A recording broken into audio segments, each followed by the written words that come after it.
Welcome to the HOLDO MANEUVER podcast. I'm Mark. And I'm Mike. We're two hardworking dads trying to immerse ourselves into Star Wars and fit it into our very busy lives. If this is your first time listening in this short-form Star Wars podcast, we'll share our thoughts on different topics from a galaxy far, far away. Hey, Mark and Mike, would you like a pint of Greedo Pilsner before we begin the show? Yes, but Han shot first. They come in pints? Hi, everybody. This week, we're going to be talking about part 4 of the Obi-Wan Kenobi series. And this week, our guest is Mr. Tim Gannon. Hey, guys. Thanks for having me this week. I Yeah. love Star Wars, and I like you guys, so this is a good combo for me. Well, there you go. Yeah. Episode over. Stop there. All right, and so you guys can follow us on social media. Tim does a bunch of other geeky podcasts as well. We'll shout those out at the end of the show, but figured this would be a good episode to have you come on and talk a little bit about Obi-Wan Kenobi. But yeah. Yeah. Well, again, thanks for having me. Obi-Wan Kenobi is top 3 Star Wars characters for me. He's one of my faves, so I'm all in on talking Obi-Wan at any point in my life. So I'm ready when the goods get started. I'm here. Nice. Well, I guess kind of to segue from there to kind of like a not lighthearted at all of a topic, but like this past week, unfortunately, racism within fandom reared its head again. And now, like the link that I kind of put in here was a link to like a Wired story about it, saying like Star Wars had a fandom problem, but I don't like. And so what the whole thing was basically is that Mose Ingram, who plays Reva on the show, started getting like all these social media DMs from like these social media D-bags. Yeah, just like these like people that just like keyboard like, warriors. Vile human beings that like have no other purpose than to just spew hate at people that they don't like. But like this wasn't the first time it's happened with Star Wars, like with John Boyega or with Kelly Marie Tran with Rose Tico.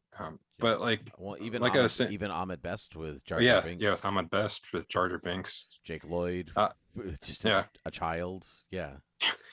Yeah.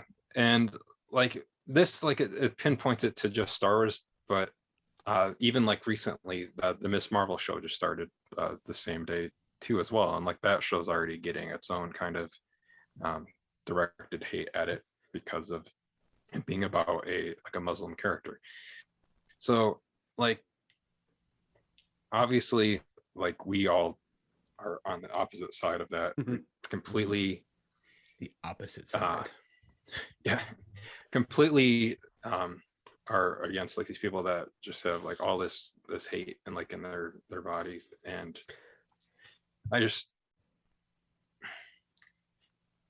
you know what they say, hate leads to the dark side.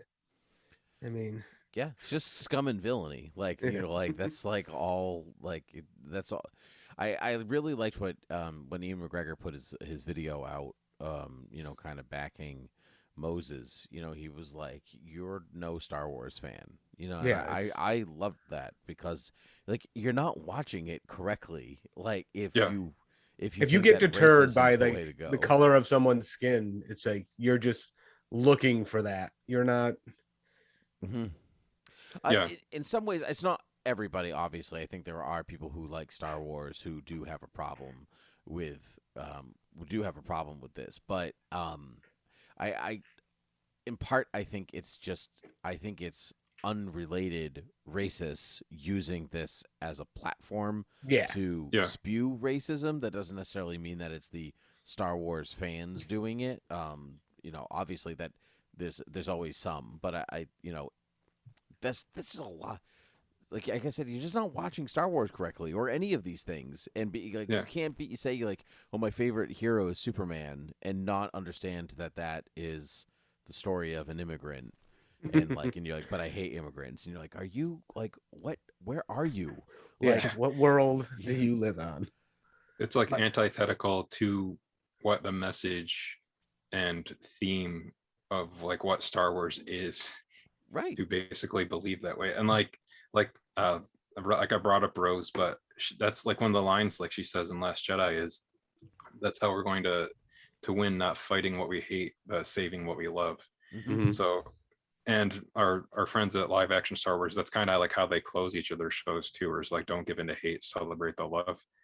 And I don't know, it's hard for me like to express exactly like how much I disagree with like the viewpoint of these people, and it's like just hard to kind of like fathom how you can get to kind of that point of place where you just like you're essentially fueled by that kind of feeling, I guess. And I know I grew up, the older I get and the wiser I supposedly am supposed to be getting, the more I realize the blatant racism I grew up exposed to. And it's just like, I didn't ever make a choice to be like, I'm not going to be like that. It's just, I never once went down that path. Like, I have all this nasty shit ingrained in my head from the people around me growing up. Maybe it was a subconscious choice. Like, I don't want to be like you, but it's just, I don't know. I've worked so many different jobs with men, women of color, of different religions and creeds. It's just, once you get to know them, you just forget about anything else. And I think that's a huge problem, is people just aren't willing to cross the line they see in the sand and get to know someone. I think for a lot of people, it's not a line in the sand; it's concrete, or it's, you know, like there is a complete unwillingness to move away from something that feels that gives them power, and which in reality just makes them weak. And I think it's good, definitely, that like the Star Wars like social media accounts like straight up like posted like a thing about like all this, like saying that like there's a million different species in the galaxy. Choosing to be racist is not, you know, in line with like our I mean, Star Wars has had different races from the get-go. So right, it's just like, that's what I feel like. You're just not paying attention if you like the main cast of the first Star Wars movie is like 2 boys, a girl, 2 droids, and James Earl Jones voice. Yeah. Right. And Lando and like, you just like, and that's just barely scratching the surface, like, of everyone that's involved and included. And so I don't know. I just don't understand people, I guess.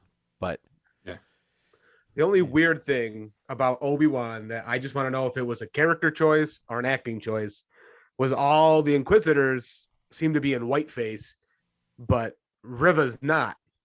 So I didn't know if she was just like, no, I don't want to be in whiteface because it's kind of degrading to me, or if it's just, as Mark and I talked about, she's not allowed to dress like the other Inquisitors because she's looked at as less than. That's the only real thing I want to know with her character that hasn't been addressed yet. I think that the Asian Inquisitor is green. It's not. Is he supposed to be green? Yeah, you think he's green? Oh. Yeah, in Rebels, like the green is a little bit more like saturated and stands out. So I think maybe it was like the same way with Cad Bane, like when he showed up, like it's just a little bit more subdued in live action, right? Because I guess that was the only thing. I think they all seem painted and she's not. I just wasn't sure if that was like a rank thing or. I think it's just a character thing. Like, it's just like, it just happens to be the way, because it's hard to emote with too much makeup on. Oh yeah, she is one of the leads of the show, so I think it's. I definitely agree. I feel if she was in full blown makeup, it'd take away from her performance.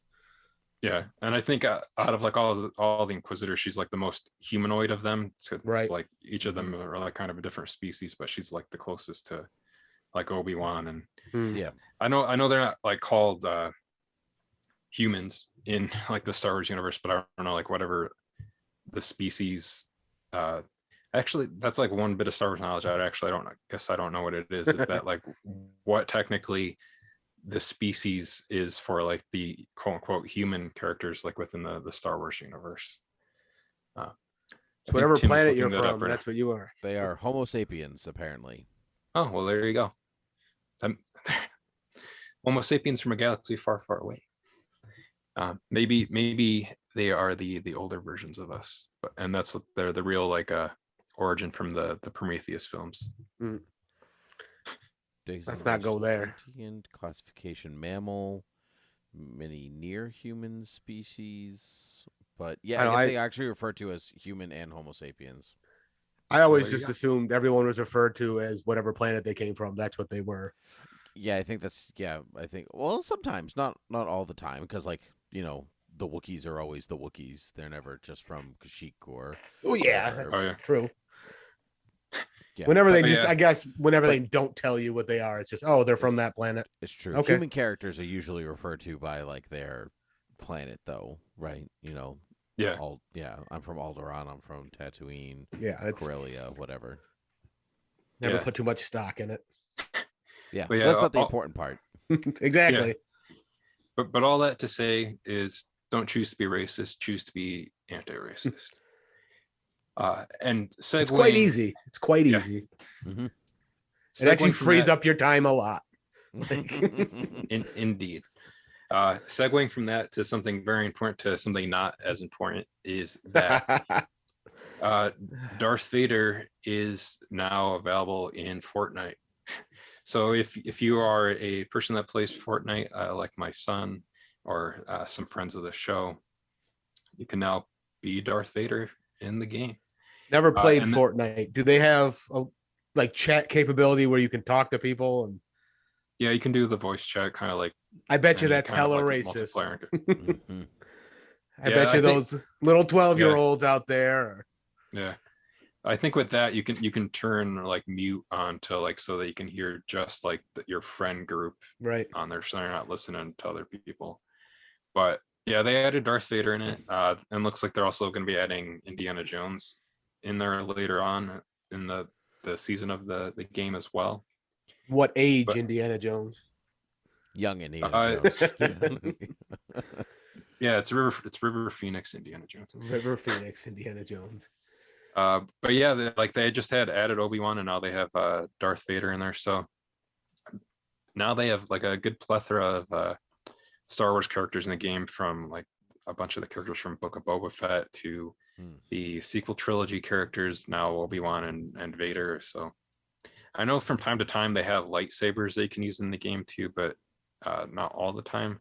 So it makes it's always weird because like when I see like my son play it, and like he's like using a character that you want to associate with like holding a gun.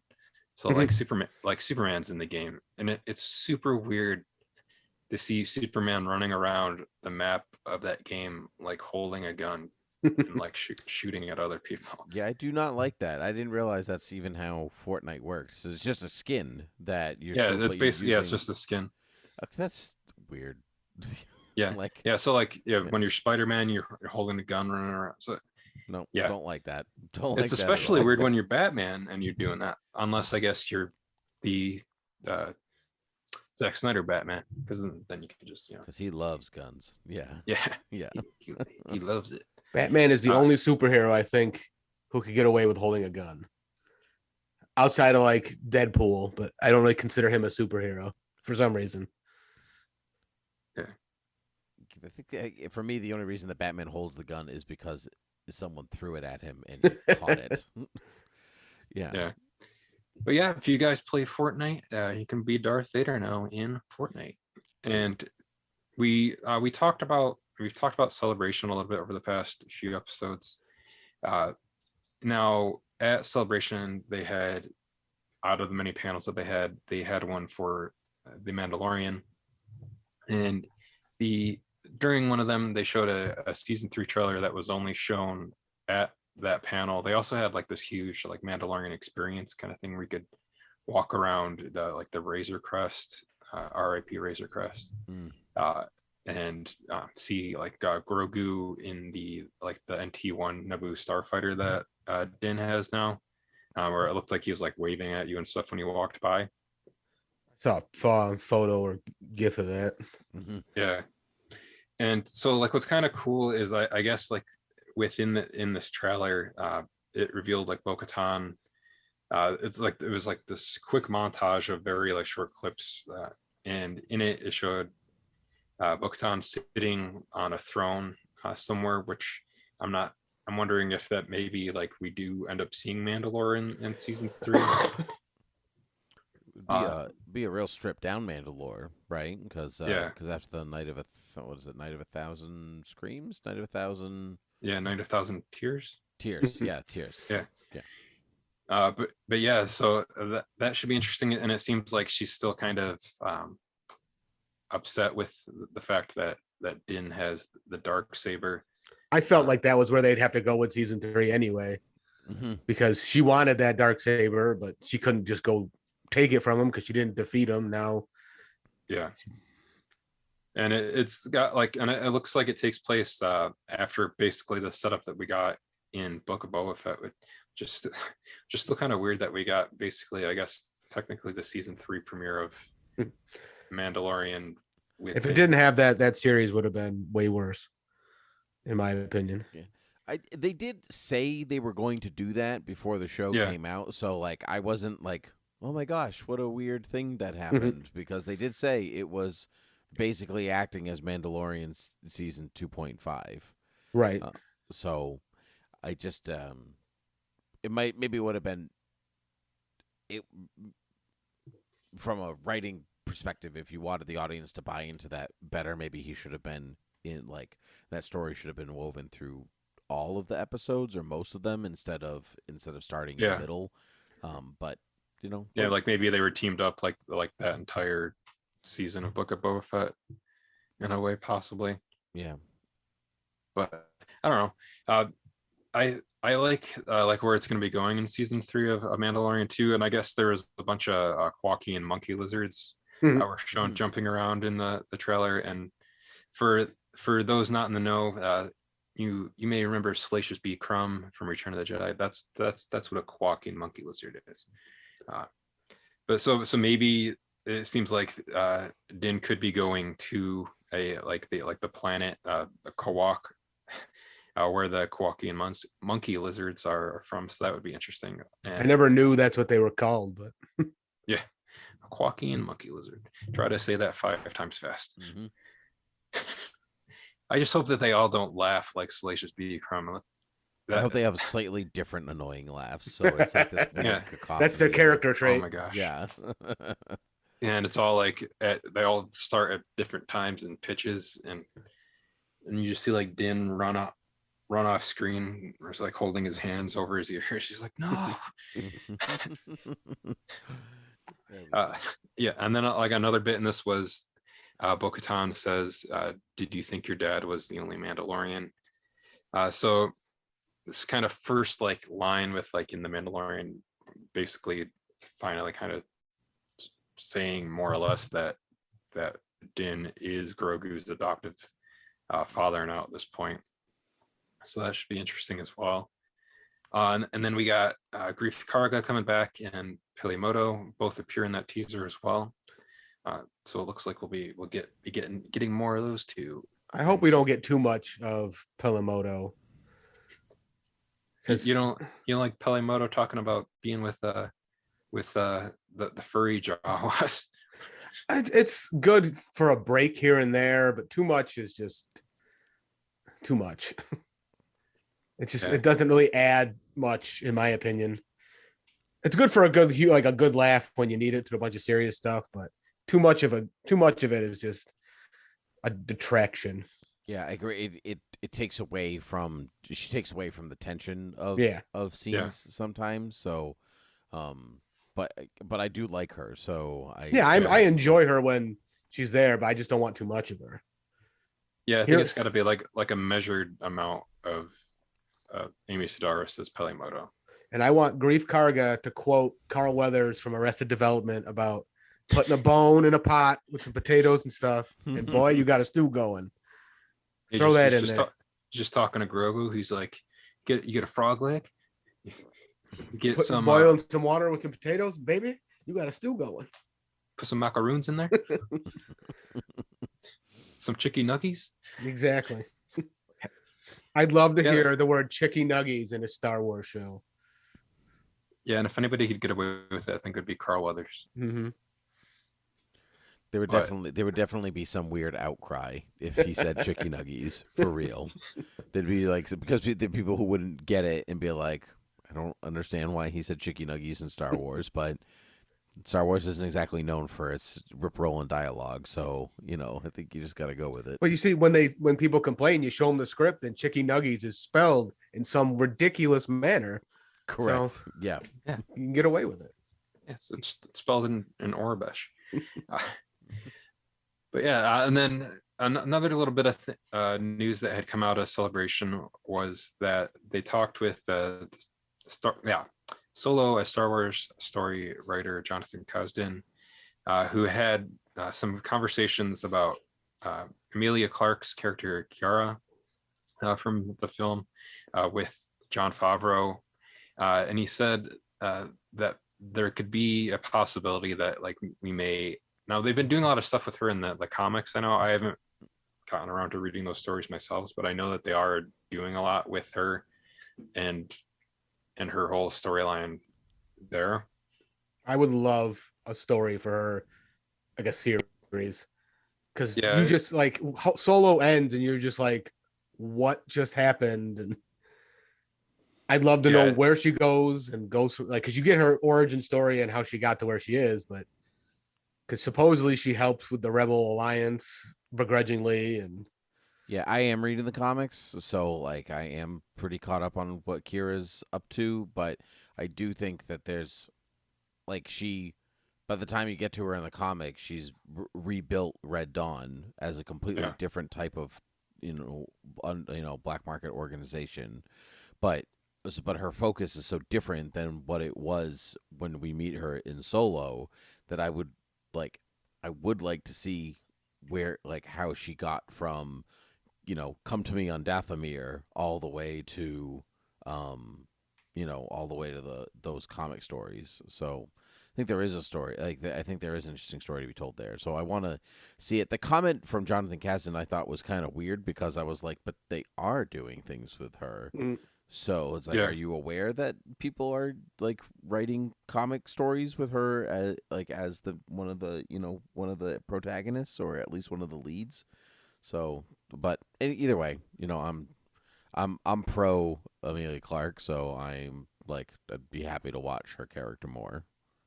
Yeah, and I think it would be interesting to like see exactly how they do that, especially if they do bring her into like the Mandoverse kind of era, because then they'd have to age up Emilia Clarke a little bit, since it would have to be set like at least 5-ish years or so after Return of the Jedi.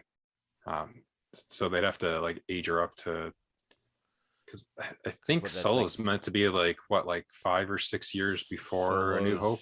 10 years before A New Hope. Okay, so it's like around the same time as Obi-Wan. So she'd be 15 years older by the time we get to Mando-ish. Just give her a scar on her face and go from there. There you go. Right on. Yeah. Give her a nice gray streak.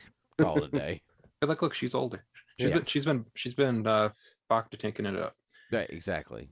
That's the same thing. I mean, you look at Ewan McGregor. He's supposed to be 20 years, or he's supposed to be 10 years older, and like he's even older than that, but he barely looks like he's aged at all. So, and then in 9 years, he's supposed to look like Alec Guinness. Like, and to be fair, in real life, he actually is like 10-ish years younger than what Alec Guinness was, right? Yeah, so like technically that would like line up. Yep, but I don't know. I guess he just ages or aged much better than Alec Guinness did, I guess. He just has hair. I think that's really all it is. Because like Alec Guinness like didn't really have a lot of lines on his face or anything like that. He just had white hair. So it's just it'll get there. The desert is a harsh place. It'll wear him down. It's got another 9 years on that planet. All the stress from this series and the desert air, that'll get him. Yeah, we saw what it did on Yeah, about like, Oh yeah, Obi-Wan before babysitting Leia, and then Obi-Wan after babysitting Leia. Yeah. I saw another one similar to that, where it's like 19 years on Tatooine, and it shows like Uncle Owen, Aunt Beru, and then Obi-Wan, and like the three of them on the left, and then how they appear in Episode 4. I was surprised with that meme. They didn't show Beru as burnt up. Yeah. I was honestly surprised that didn't happen. Well, all those sick burns that Uncle Owen is giving out, they'll eventually come back to him in a quite literal form. Yeah. But yeah, the last bit of kind of like news, not something like I wanted to get like super into, but just kind of like a cool thing, that there was a fan remaster is being done of the Star Wars Jedi Knight game for VR. Now, I was lucky enough to get like an Oculus a couple of years ago as a gift from a friend, and last year on May 4th they had like a deal, so I like a bundle where you could get like all the Star Wars games on there. Mm-hmm.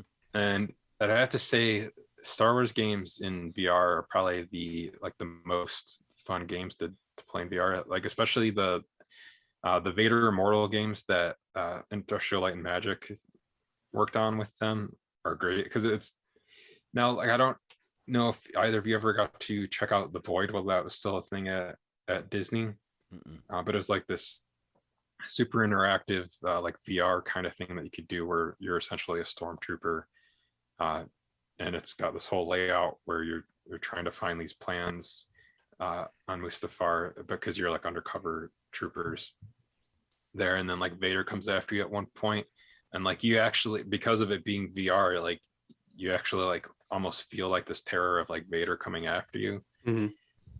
So I think it's cool that this fan basically made this game that wasn't intended to be like a VR game originally, has done a remaster of it and made it VR accessible, so you can be a Jedi Knight within the game and like, wield around your lightsaber and stuff. It's really fun to do that in VR, basically. That's what I'm saying. That's cool.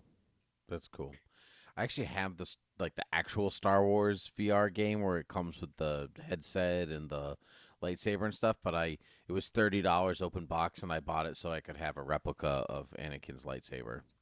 That's all you wanted? That's all I wanted. I didn't care about the guy. I still have yet to play the game, but I have the lightsaber. It's really cool. Nice. And last time I went to Disney, the only Star Wars thing was like a 4D movie that you sat through. Oh, Path of the Jedi?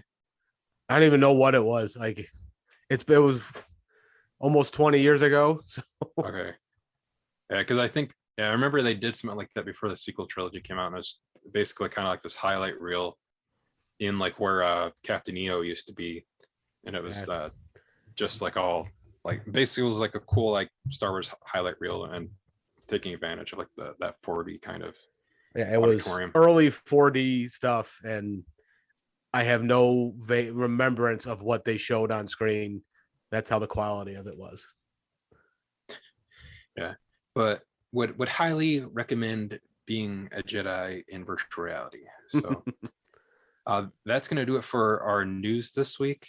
And then right now, as we segue into our main topic, talking about Part 4 of Obi-Wan Kenobi, you're going to hear a segment that was sent in by our friend Bacter.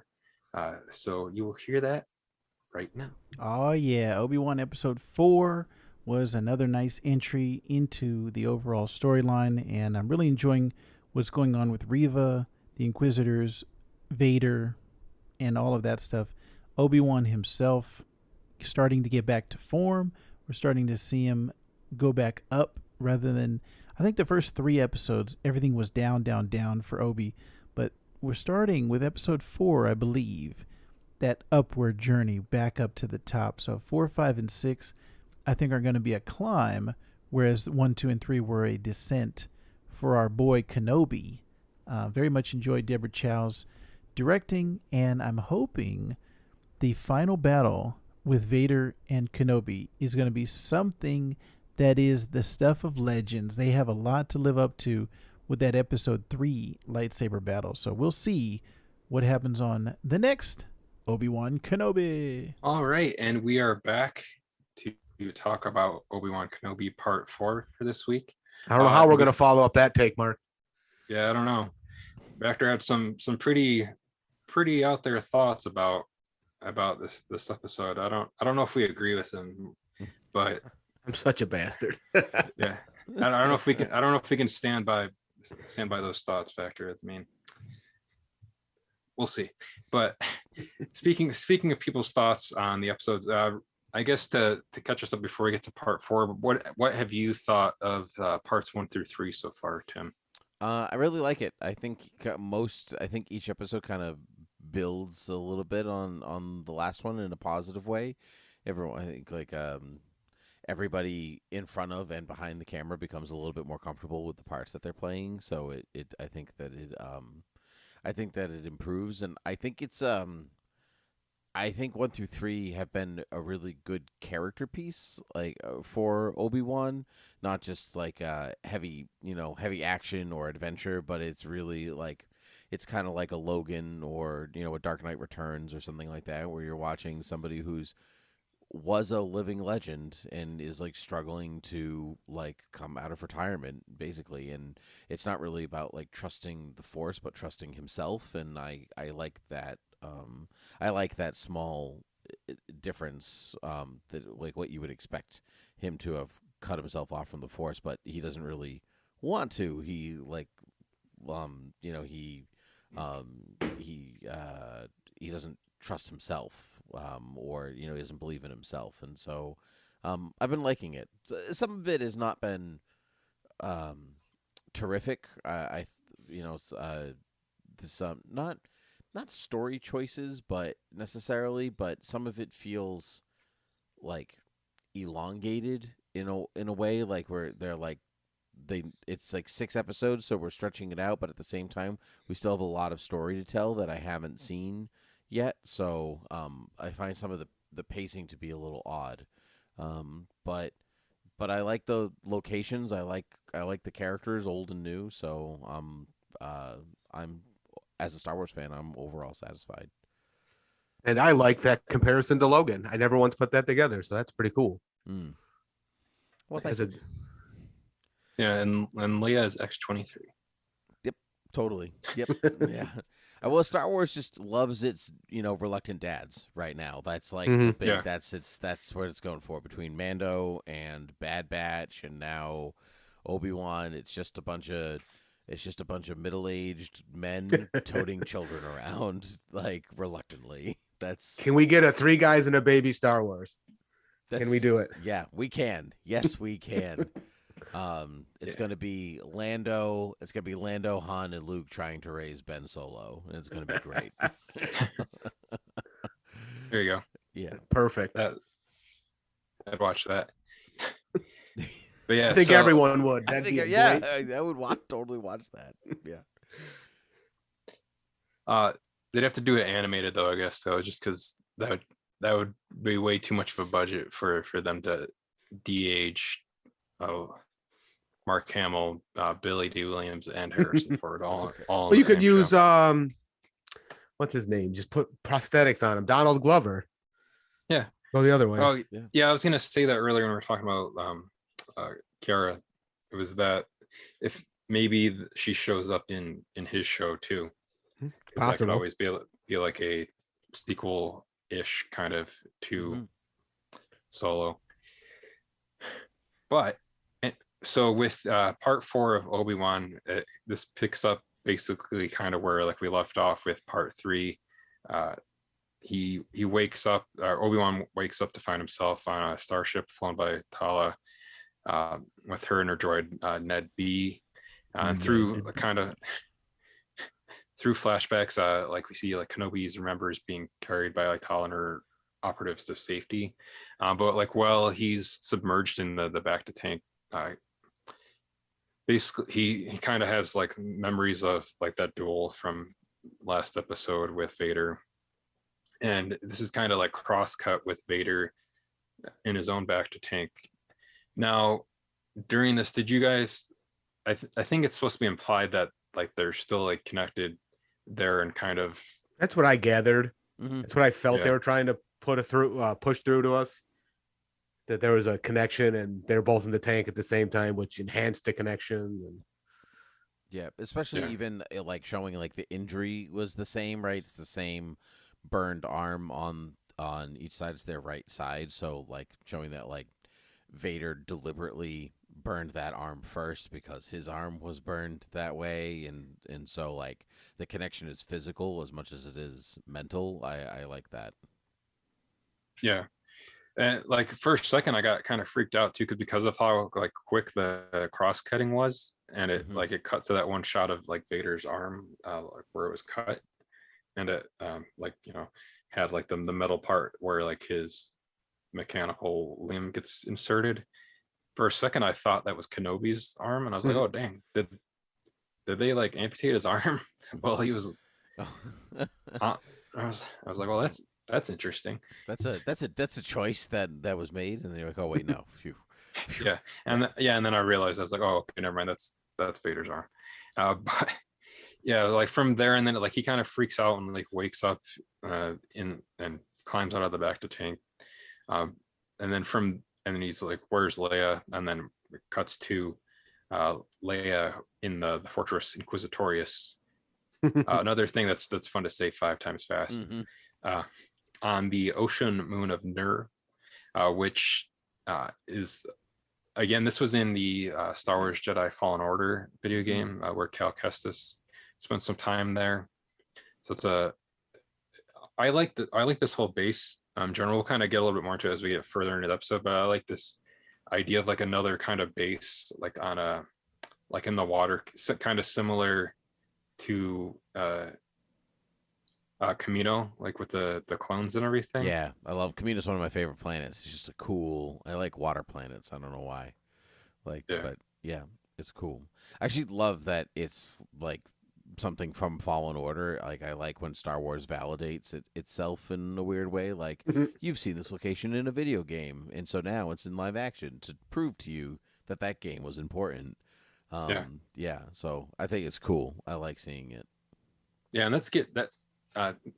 Touching on that really quick, that's kind of getting bigger, like with more how like they're actually referencing stuff like that, because like in the Battlefront 2 game, like the story mode of that, there's like this whole quest in there that Luke was looking for Jedi artifacts, and he has like this compass at one point, and there's like a super quick shot where it cuts to that compass in Last Jedi, and you're like, oh, okay, well, there it is.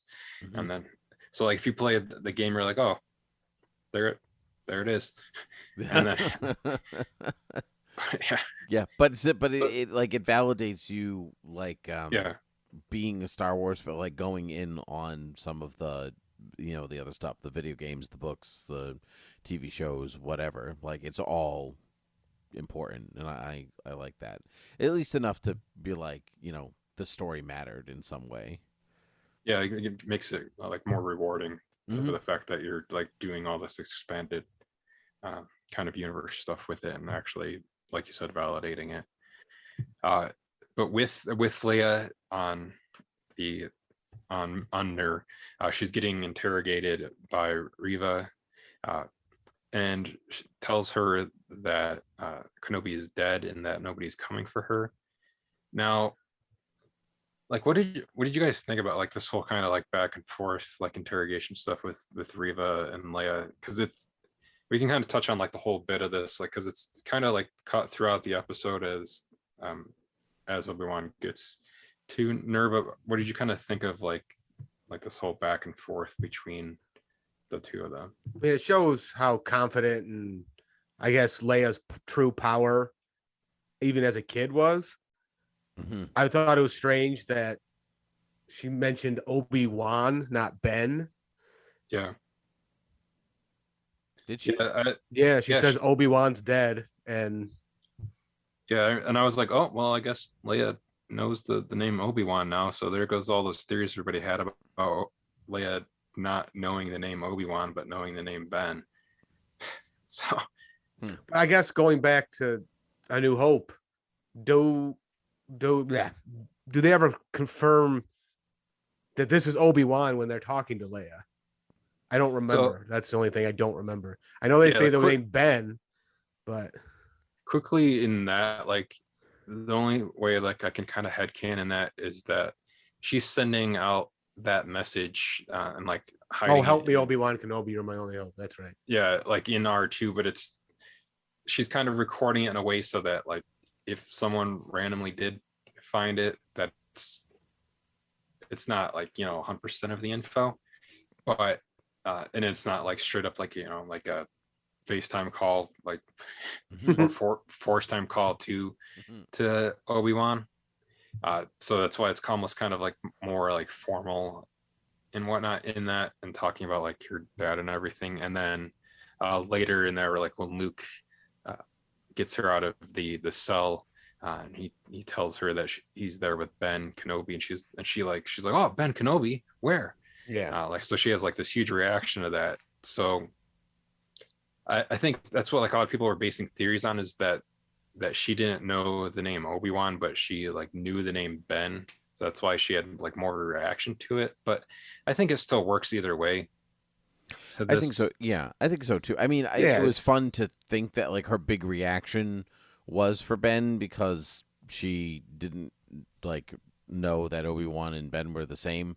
But at the same time, I feel like all that time with her father involved in the rebellion, like all that, like he would have told her if she didn't know. Right.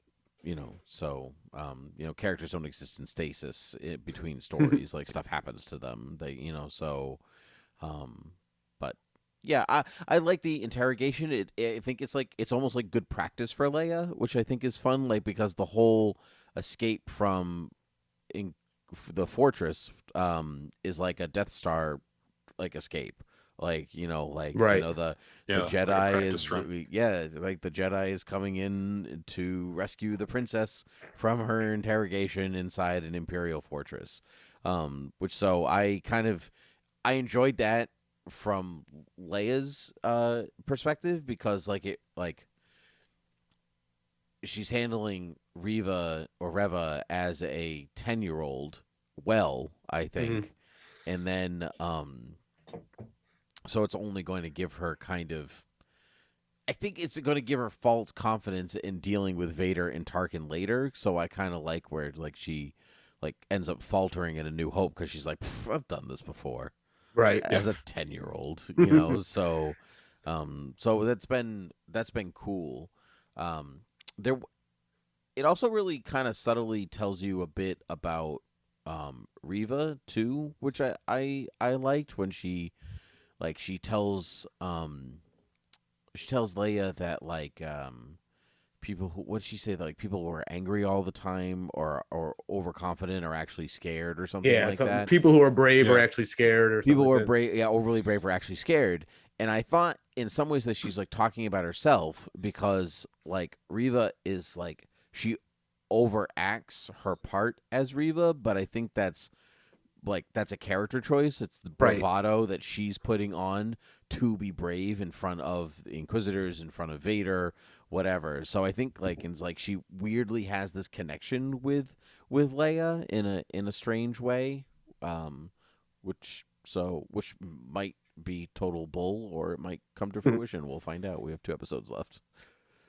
Yeah, and yeah, like with this, I'm still trying to figure out like the whole thing with Reva too, like if like Mike and I have discussed this a little bit, like where I think, and I think plenty of other people think this too, so it's not just like a theory that I had, whereas that I feel like there's only one reason that they showed the Order 66. I can think of 2 now since this episode. Yeah. Like the Order 66 scene at the beginning of the series, and like the scene like when it first starts, it like kind of like pulls in and like focuses on like one specific character, and then like pans out to the rest of the younglings there. So I feel like that's meant to be Reva when she was a youngling. Totally. And they haven't like confirmed that one way or the other yet, so I'm still like very like super curious like when that's like if that is going to pay off, because I'm sure Still it will. not- I don't think that was there for an arbitrary reason. No. Although it was a great scene, like I would be surprised if it was there just because. And so, Yeah. because all the Inquisitors were Jedi, so it would, or Padawans at least, so it would make sense for us to see her origin story because she's the only main character in this story that we don't have previous knowledge of. So, Yeah. And I didn't go back and look yet, but when they're in the tomb, as Obi-Wan calls it, and they show the youngling in the amber, whatever that stuff was that one of the ones from the beginning? Oh, it might have been. I'm not sure. Could it be like that was like Reva's initiation? Was like, here, I captured him. I'm with you now. Could be. Oh, that's good. I didn't think about that. But he is wearing one of those Padawan helmets, isn't he? Right. Yeah. Yeah. Yeah. And we'll talk about that a little more too, because there's some like characters that kind of like spotlight in that, like while he's walking through there. I had no clue who any of them were off the top of my head. Yeah, some of them are from like the Clone Wars. Some of them are like from just like various other kind of expanded universe stuff, but or just like background Jedi that we like saw like in Attack of the Clones or Revenge of the Sith. But like, so this episode is the one we finally see who O'Shea Jackson Jr. is playing. So on Jabeam, Tala and Kenobi approach Rogan, which is who O'Shea Jackson Jr. is playing, and basically talk about setting up the Kenobi's 11 kind of breakout heist kind of whole situation kind of thing with getting Leia off of the Inquisitorius planet base rather. That's I was just getting like heavy, like, you know, like prison break kind of like vibe setup kind of stuff. I liked like the whole kind of feel from that. But like he and Kenobi had this whole like discussion about like, you have, like Kenobi says, you have no idea what like the Empire is capable of, and then Roken shares about like how he and his significant other spouse rather was force sensitive, and like they knew that when that she got together what that meant, and it seems like they were ultimately killed by the Inquisitors. So he decides to help them. And what I thought was cool too, we see them later, but Kenobi proposes using the T-47 air speeders, which is everyone may recognize kind of as like the snow speeders from Empire Strikes Back. So I thought that was cool to see them. There's sewage transport. Yeah, I like that line. Yeah, I thought that was interesting. But like we saw like this whole kind of like, you know, setup about like how like the fortress is set up. We got that kind of cool like Star Wars scene where like here's like the CG, you know, like map, like like I always liked like those kind of scenes, and there's like a quintessential like essentially Star Wars scene now at this point too. It was really subtle, but I liked that he had to hit the 3D machine. I was going to bring that up. To get it to work. Like I love how that's still how you fix technology all these many years later. That is just like, I like the Rebellion is like, I always like the Rebellion is working off of, you know, the not good stuff, right? You know, so you gotta smack it to make it work. It's great. And yet they have all these plans and all these databases that they just happen to have access to. Yeah. But yeah, I like really like the whole kind of like lived in universe that we see because of like how it's set up and stuff like this. But so they set up that rescue mission, and Tala volunteers to accompany Obi-Wan on that. And one of the things I thought was really cool is that when they get to Nur, you know, Tala goes in, you know, like through the entrance. But what I was like, oh, so where's Obi-Wan? So then when they cut to the water, I was like, oh, cool. He must be using like one of the rebreathers. And Obi-Wan's a very, very good swimmer. How deep did he have to dive? Yeah, because like, he doesn't have anything up his nostrils to plug them, but that must be like another like him like accessing the force again, though, like with blocks the water from his nostrils. Yeah, but I thought that was like a cool kind of very subtle kind of. And he dried so fast. Yeah, that was like my thought too. I was like, you did those clothes like instant dry, like yeah, good for you. It's the self-drying coat from Back to the Future Part 2. Oh but yeah, you that's just use it. the Yeah. Force. But and I leaned over to my son while he was swimming. I was like, "There's always a bigger fish," and then that big fish swam by. Yep. But one of the things I thought was cool too is like when he comes up through like the entrance there, the trooper goes in there and he just like takes him out, and you just see the trooper like floating on the water in the background of the shot. As I told Mark after I watched it, I was like, this just reiterates how pathetic stormtroopers were. Totally. Yeah, completely. Yeah. They were like things that like you wouldn't think that they'd be inept at. They were, and then the opposite. So like Obi-Wan like jumps into the like that like empty space in the hallway as they're walking down the hallway, and I'm like, you didn't see him. That's what all. I thought too. Yeah, but but they're having a conversation, and she's like, and Tala's like, Ben, and they heard that through the helmets, and I was like, what is happening? Yeah, but yeah, and then you just kind of makes them fall like through the door, and they're like, oh, what was that? And they go after it. Supersonic hearing, but terrible vision. That's why they're bad shots. But yeah, those comms kind of suck because there's no way to mute them. Yeah, right. No way to mute, and there's no like headphone or anything like that, so it's a public conversation no matter what. Except those dudes that were sitting there with Tala were just like, I'm working. I don't care what she's saying. Yep, I'm having a bad day, and if this place goes down, that's even better. Whatever. I'm not getting involved with that because then Vader will get mad at me. Yeah. Nope. What's that say about the workforce there? Yeah. Keep my head down, doing my work. My boss just got choked out in the closet. Yeah, and then with this like this whole time, like Reva is doing like a mind probe on Leia, and Leia's definitely tapping into the Force again here because she's doing like a pretty good job with resisting Reva trying to probe her mind and find this information that she's trying to get. So I think it's pretty cool that like Leia keeps essentially tapping in the Force, not really realizing that she's doing it. Yeah, so like it just kind of it just shows like how attuned and connected to the Force Anakin and Padme's kids are, just because what we know of Luke and now what we're seeing more of Leia through this. The one character choice I thought was weird was having Leia being like, my father's Bail Organa. I was like, that just doesn't seem like something she would have done. At 10, I would believe that is something that she would do. Because she's just really throwing stuff at the wall to see if it sticks. You know, like, because she, like, doesn't like being called princess, right? But she's like, well, you know what? I'm captured, so what the heck? Let's throw some rank around. It was just a weird thing to me. But I see your point. It makes sense.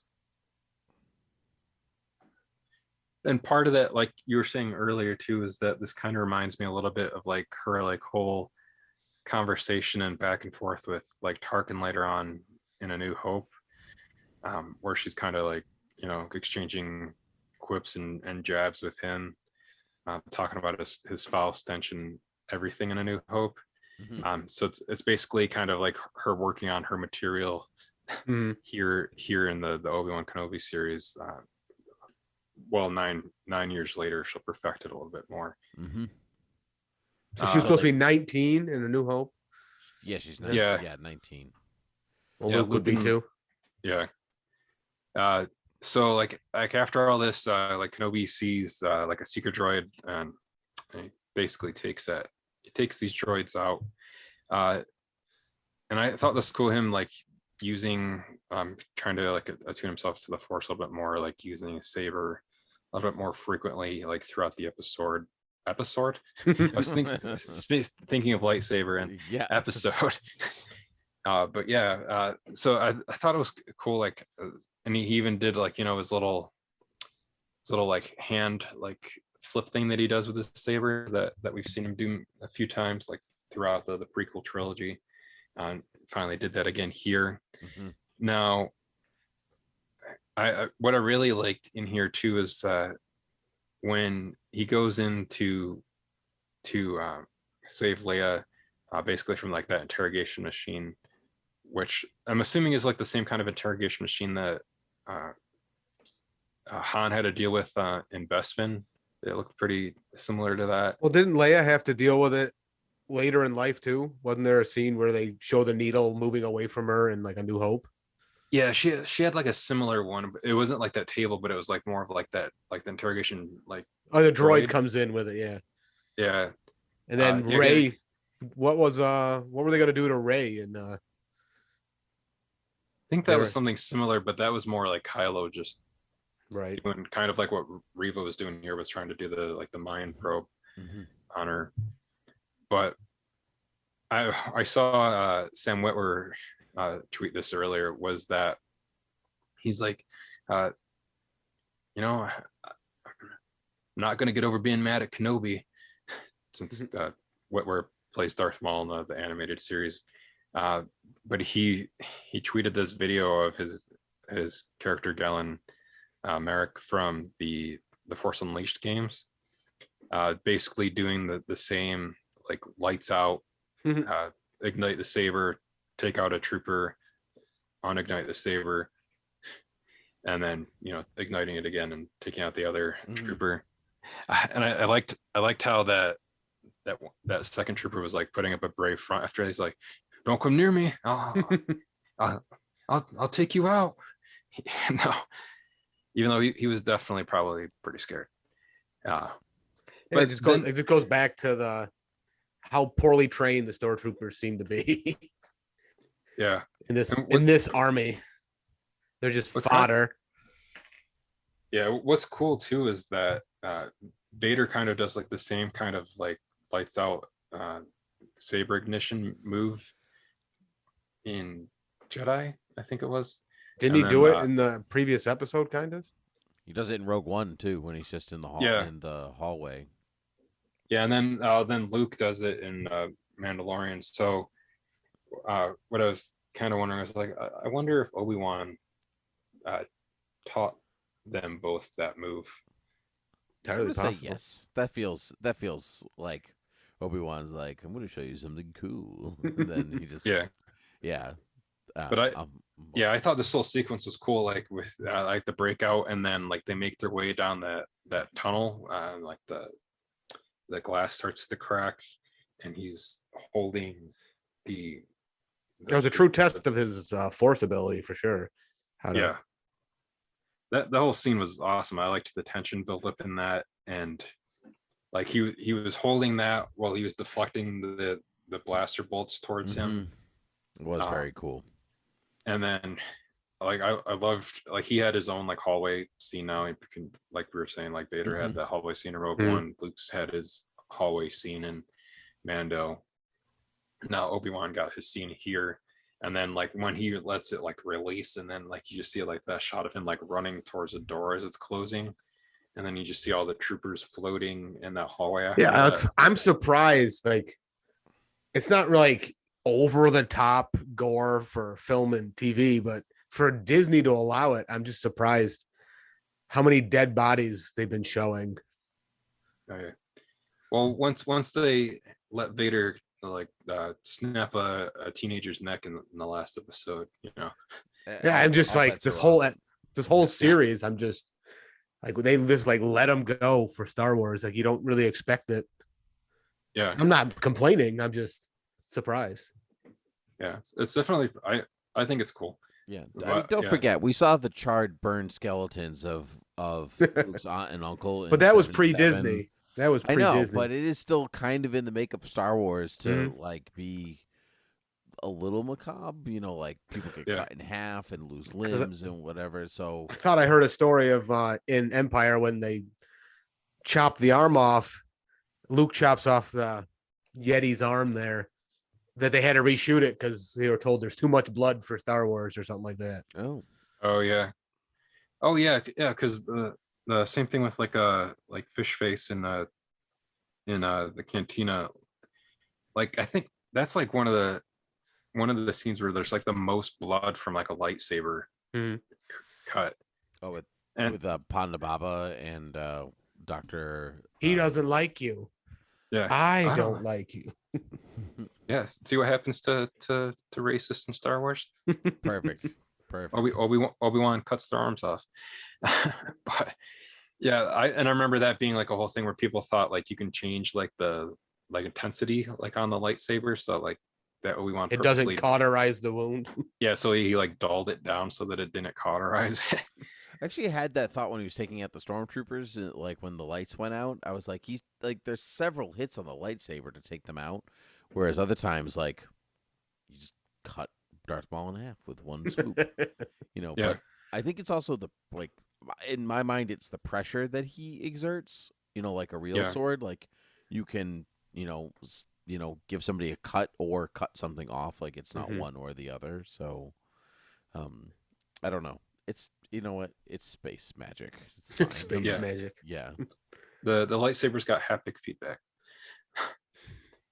But one of the things I thought was funny here too, it was kind of just like a funny visual. Like so, like after like this whole sequence in that tunnel, Tala, Kenobi, and Leia take advantage of like that chaos to try to make their way out. And Kenobi's got like like the Imperial like uniform on as a disguise, and he's got like this huge like jacket, like trench coat, and just has Leia. And literally no one questioned it. Yeah, I was like, no one notices. Like, I guess they're just not like trying to like fat shame Obi-Wan. Maybe they just think like a big dude in a jacket. They're like, oh, they're just riding the clock till 5. They're trying to get home. But it was like this, like such a weird visual, like reminded me of like Little Rascals or something like that. It's like, oh, it's like it's a dude on another dude's shoulders. But yeah, that was just like a funny kind of thing I thought in there.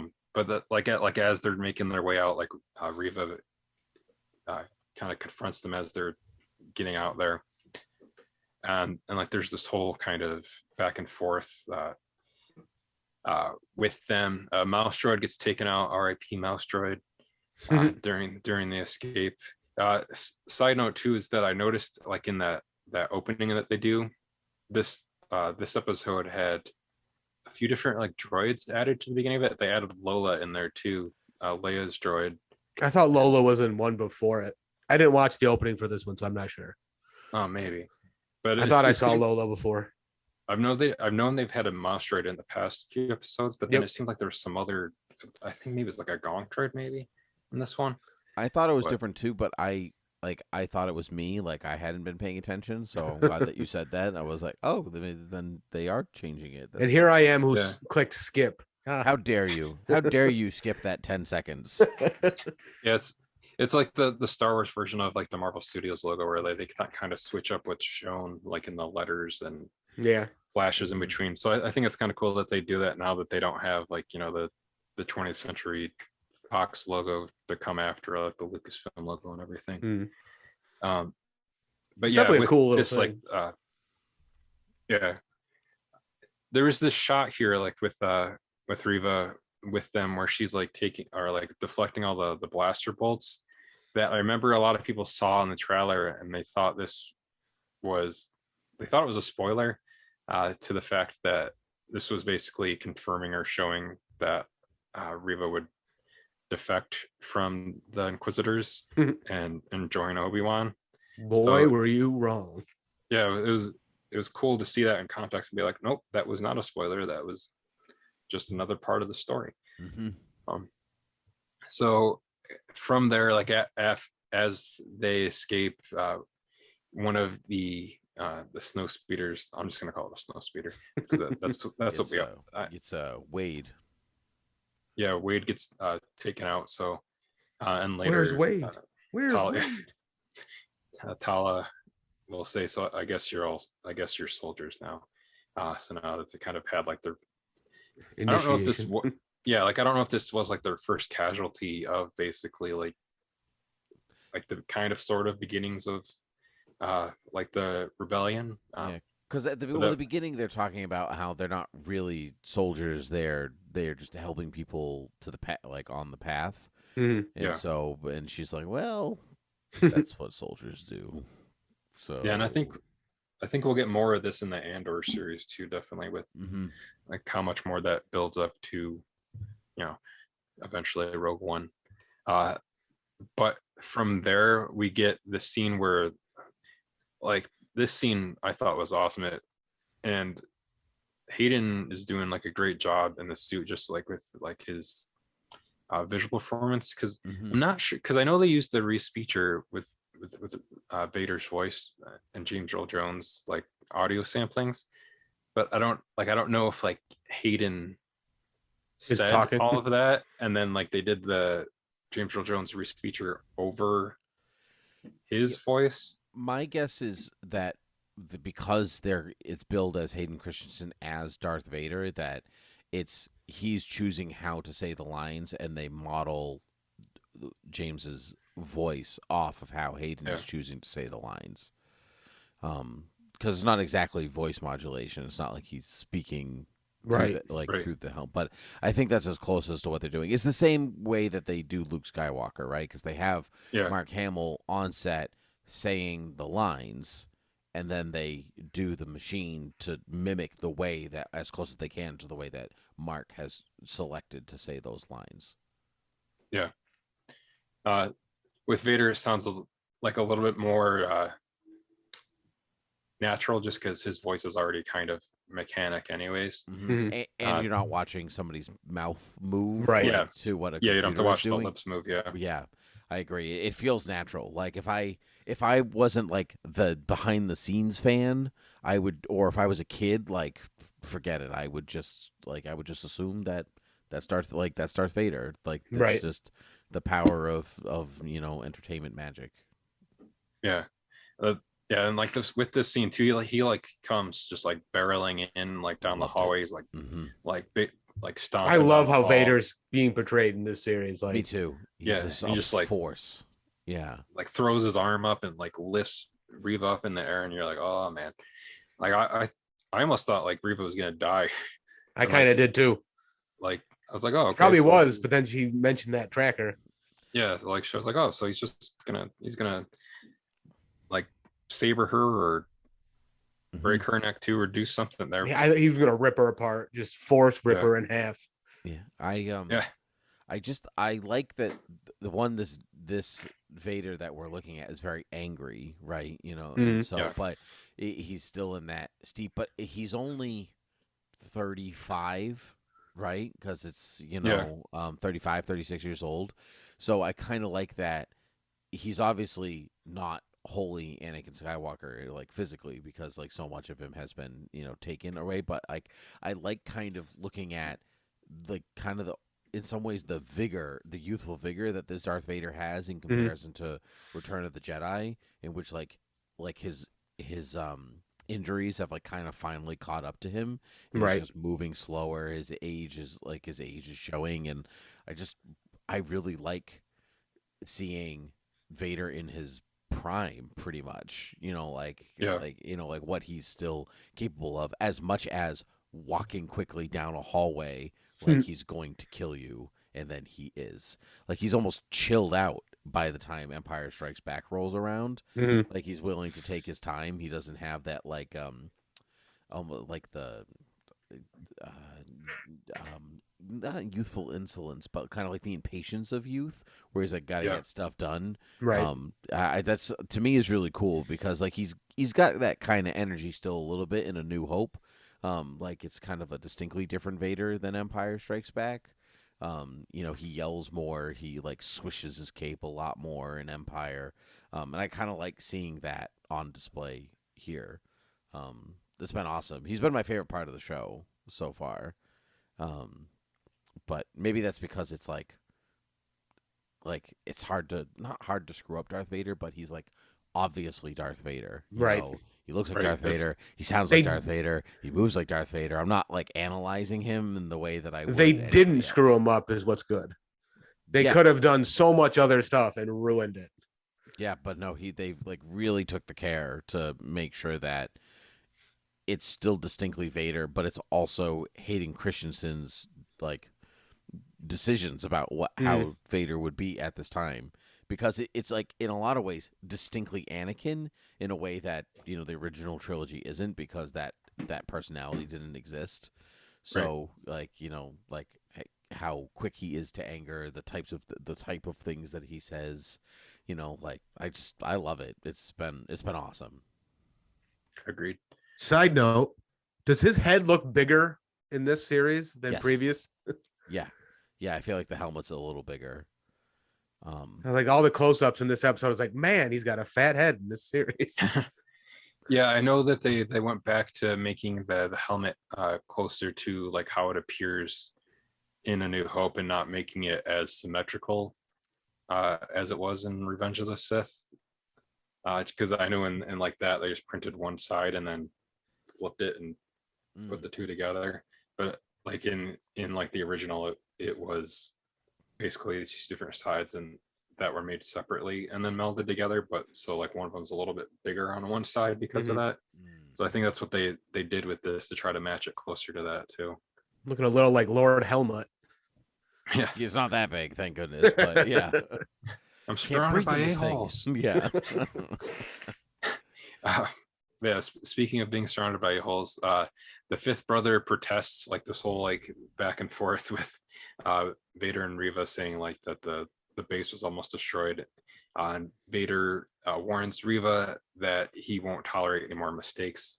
But then Reva reassures him that the tracker she placed is properly secured, and that they will be able to track down the path fugitives. And then later on, like at the end of the episode, that we see Leia's droid Lola beats Lola. Red. Yeah, so it seems gonna get like stomped. Lola is the tracker now. Ned B is gonna fight Lola. Yeah. Droid and droid action. He's gonna use that big ass hammer from the last episode finally. Yeah, that should now and that's basically where the episode ends until next week. Wherever happens next will happen.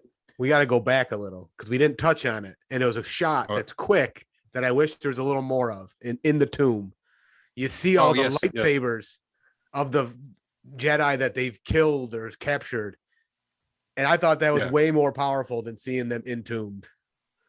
Yeah, so I'm it's sorry. Quick. It's real quick. Skipped over like the tomb because I forgot a little. I jumped in early and talked about it, so it's my fault. I'll take the blame. No worries. Yeah, so like earlier in the episode, like when Obi-Wan's going through like that whole hallway that's got like basically all these Jedi's trophy, basically encased in, like you said, like amber. So I guess it's almost like a Jurassic Park looking thing. Yeah, it's like pre-carbonite, right? Because they hadn't tested that yet. Yeah, so I guess like Vader's a fan of the Jurassic Park movies, but. Yeah, so like we see like all these different like Jedi in there. I'm assuming everyone that they spotlighted is like a different character that, like we've been saying, like if you read like different stories or they have significance somewhere. Yeah, like I don't remember what his name is, but like the kind of the first one that they focus on was a character that was in the Clone Wars. I don't know what his name is off the top of my head, but then like there's like the shot of like another Jedi that was kind of like in the background of like Attack of the Clones, and then like you said, there was the youngling in there too. And what I was wondering here, if like Obi-Wan was looking for like multiple people maybe that he knew in there, like maybe he was looking for like Ahsoka or anybody else, and was kind of maybe slightly relieved in a way that he didn't see certain people in there. It is Terra Sanoob. Okay, yeah, Terra Sanoob. Yeah, he's the one that had like that like super long, skinny looking face. Yeah, he appeared in Lightsaber Lost. It was a mentor to Ahsoka. There you go. Well, there's your Ahsoka reference. Not reference, but link. But no, I thought the way this was filmed was good. I think the lightsabers and the youngling were the most powerful thing about it. They spent a little too much time on the side characters who, obviously I know why they did it, but it's just when you see the youngling, then it really hits you. And then when he's saying it's a tomb and you see all those lightsabers in the background, I was like, that had more impact on me than seeing the actual Jedi in the amber. Yeah, and like I think we saw a little bit in the last episode too, like within like the Inquisitors kind of meeting room, like in that like kind of strip where they had more of like the younglings helmets in there and like other sabers and stuff. So I mean, what's his name? General Grievous would be pretty jealous of their collection of lightsabers. But did you guys have any? Go ahead. I was going to say I looked up who the people in the amber were because we were talking about them. So two, apart from Terrace and Noob, there's Coleman Cage or Kaj, who was on the Jedi Council around Revenge of the Sith and also appeared in several Clone Wars episodes. And also Oppo Rancisis, who was on the Jedi Council, who first appeared in The Phantom Menace. It was also in Clone Wars. And those are the only ones those were the only recognizable Amber characters, I guess. Yeah, so people Obi-Wan knew. That's why he lingered. Yeah, he lingers on them. Although I feel like because Roken mentions like his wife being one, I feel like she was one of the people. Like she'd have to be one of the people that he saw, but I don't know. That's just What would you have done if Yaddle was in the amber? I would have screamed. I would have screamed out loud. Woken the baby, scared my wife. You know. We'll get some of her later this year in Tales of the Jedi. There you go. Please. Yeah. Is there anything else you guys wanted to say as we wrap up talking about the episode? I thought this episode was fantastic. I've watched it twice, like back to back. It was so good. Mm-hmm. Yeah, I think it was. I also watched it twice, and I think it was really, it was like clean and crisp. Like it just like it moved really well.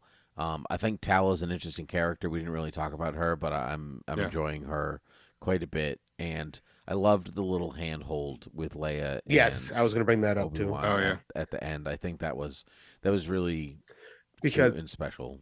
The my takeaway on it was they go so much as to show Anakin Darth Vader's handless arm, and that's his daughter grabbing Obi-Wan's hand. That's good, man. I didn't even think about that. That's awesome. Yeah, that's some nice circular storytelling right there. It was just something that's never ever going to happen for him, and now it's another thing Obi-Wan has over him, and this whole thing. Yeah.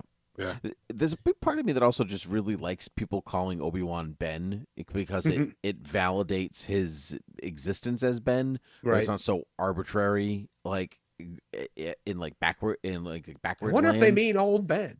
Yeah, right. Like exactly. And they don't even because that's how Luke knows him. He keeps calling him Ben until Jedi, basically, when he's like Obi-Wan. And so I just really like I just like that there is a contingent of people calling him Ben. It's just this definitely all makes more sense for why Leia would name her firstborn son Ben too. Oh man, that's right. I didn't even think about that.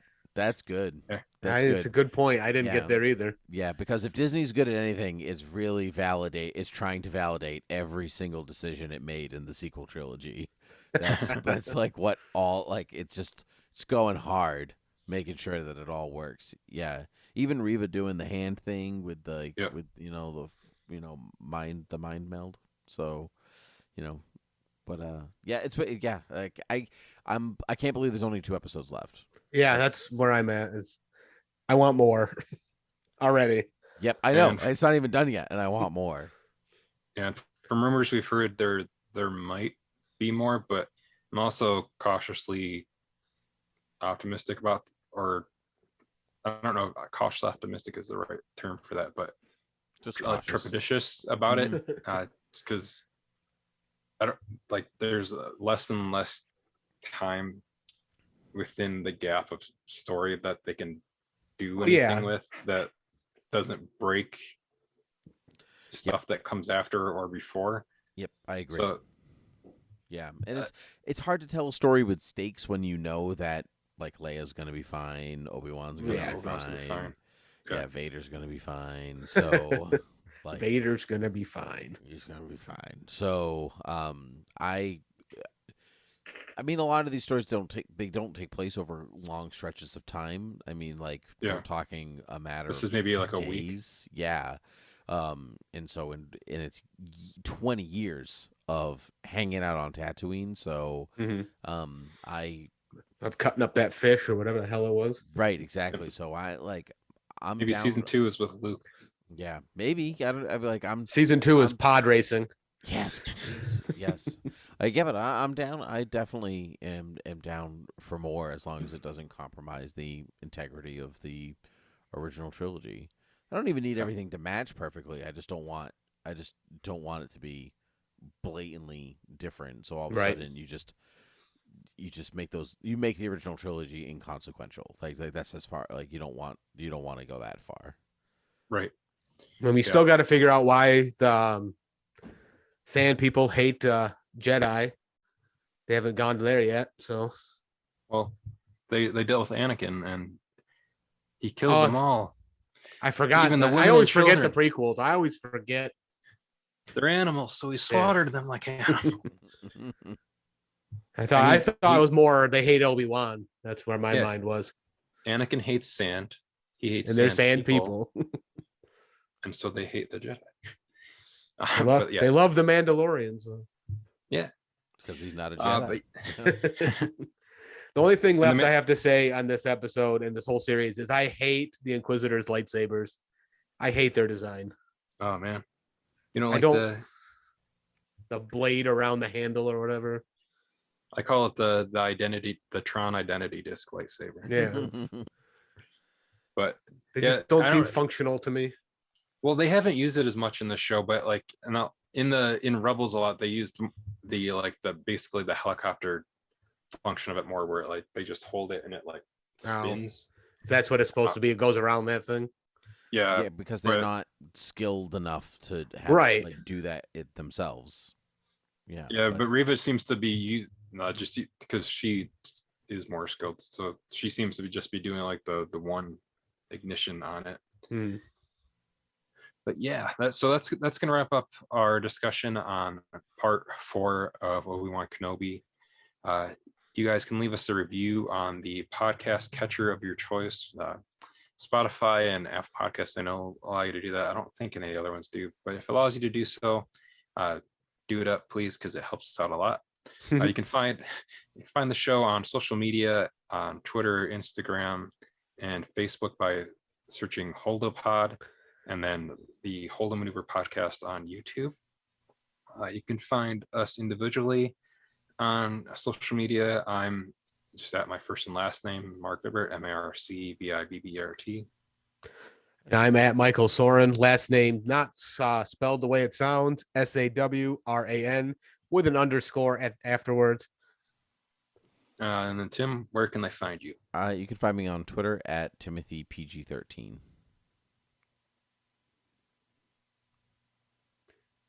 And then after dark, you can find them at Timothy R. NC-17. You can also, that's way after dark. That's way after dark. No, that's like 4 a.m. People are just asleep then.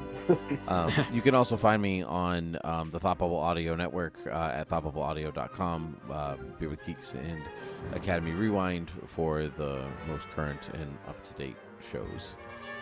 Yes, all great shows, all great podcasts. I listen to them quite frequently. Thank you, Mark. Thank you. You're welcome.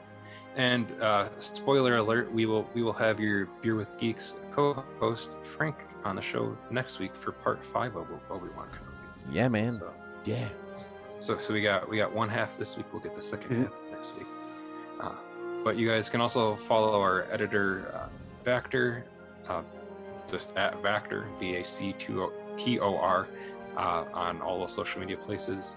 And you can email us at holdopod@gmail.com. And then, as always, we are grateful to George Lucas for creating the Star Wars universe. Oh dear, thank the maker.